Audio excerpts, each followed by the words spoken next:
marang vui ti chi hi pu pa je vui li pai so na vi prunu pu pa sa pria be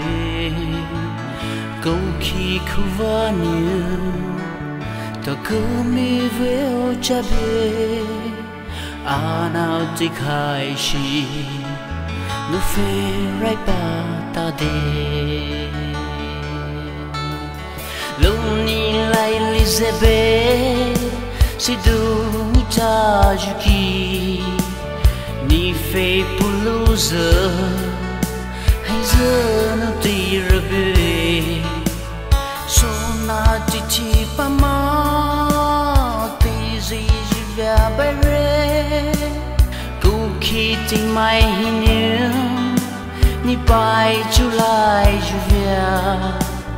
Ji nyu kuva hi ni ye puta yuki ni ye pumaha ki hi khai ve bai re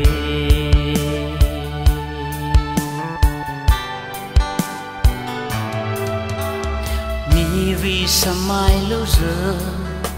la re tu ta khai re ana chuku ti ni chi khai ve mu he ni chi khamai ho chi pra cha pa mu re sa va yu kho ni hita ho ni mu re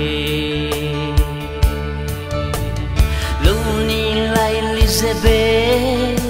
si du ni ta yu ki ni fe puluza hai ze no ti rabe so na ti ti pa ma ti zi ji via ba re ku ki ting mai hin ni pai July ju via ji nyu khuva hi ni ye puta yuki Pumaha ki hi khai ve bai re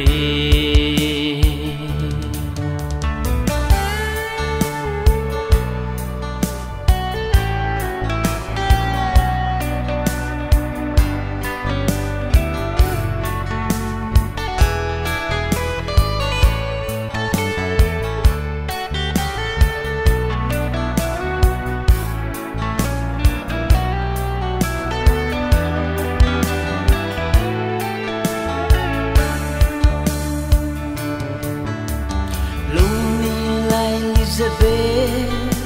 si du nu cha yuki ni le shi sa ma si si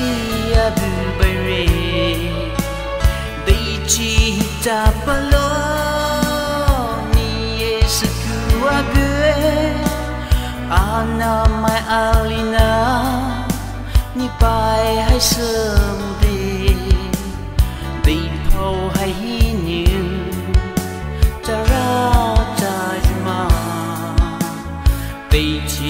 Raki he knew ni khay no lai Tili Raki he knew ni khay no lai